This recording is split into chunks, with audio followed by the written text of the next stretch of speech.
কাকো ঘেণ্টা খাতিৰ নকৰোঁ। তহঁতক যে মই কৈ থাকোঁ কাকো ঘেণ্টা খাতিৰ নকৰোঁ, আৰে কোৱাৰ দৰে গুচি আহিলোঁ তহঁতৰ মাজৰ পৰা। মই কওঁ নহয়, যিটো কওঁ সেইটো মই কৰোঁ। বেয়া নাপাবি হা, আৰু বহুত কৰিবলৈ বাকী থাকি গ'ল তহঁতৰ বাবে। কি কৰিবি, উপায় নাই। গমেই নাপালোঁ নহয় ছিংগাপুৰত কি হৈ গ'ল। মই হেনো মৰি থাকিলোঁ চাল্লা। পিছত আকৌ কেতিয়াবা মানুহৰ জনম পালে আকৌ নতুন নতুন কাম কৰিম দে তহঁতৰ বাবে। বাকী মই কোৱা কথাবোৰ মনত ৰাখিবি আকৌ। মই পলিটিক্স বেয়া পাওঁ। সেইবাবে গাইছিলোঁ পলিটিক্স নকৰিবা বন্ধু। এতিয়া মোক লৈও কোনোবাই পলিটিক্স কৰে নেকি তহঁতেই চকু কাণ দিবি। এই গৰিমাৰ খবৰ ৰাখিবলৈ নাপাহৰিবি আকৌ। তাইক জীৱনত বেছি সময় দিবই নোৱাৰিলোঁ নহয়।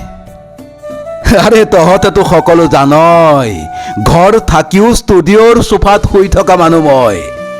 চন্দ্ৰ ওলালে মই কাম কৰোঁ আৰু সূৰ্য ওলালে মই শুই যাওঁ।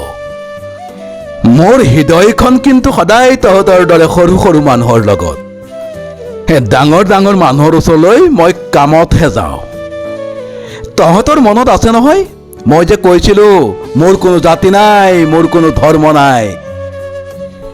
জাতি ধৰ্ম সকলো পাহৰি অসমৰ বুকুত থিয় হৈ চিঞৰি চিঞৰি ক'বৰ মন থাকি গ'ল, আমি অসমীয়া। কাৰণ মই ধুমুহাৰ লগত নাচি ভাল পাওঁ। আন্ধাৰো মোৰ বহু যুগৰে আপোন আছিল। আৰু তহঁততো মোৰ কলিজাৰ এফাল। তহঁতৰ বাবেই মুম্বাই এৰি ইয়াত কাম কৰিছিলোঁ মই। ভাল লাগে কেতিয়াবা জাননে অতীতৰ সেই কথাবিলাক ভাবি। তহঁতে অসমীয়া গান শুনিবলৈ এৰি দিছিলি, আকৌ শুনিবলৈ ললি। অসমীয়া চিনেমা চাবলৈ তহঁতে এৰি দিছিলি, তহঁতক আকৌ যে মই ঘূৰাই আনিব পাৰিলোঁ। মই এতিয়াও ওপৰৰ পৰাই সকলো দেখি আছোঁ দে। তহঁতে মোক সমাধিস্থলীতো অকলে থাকিবলৈ এৰি দিয়া নাই। তহঁতৰ মৰমবোৰ দেখি মোৰ কোমল অন্তৰখনে কান্দি উঠিছে অ'। কাৰণ তহঁতে জানই দেখোন মই অকলশৰীয়াকৈ থাকিব নোৱাৰোঁ। সমাধিস্থলী লোকে লোকাৰণ্য, এই পৰিৱেশ বিশ্বতে বিৰল।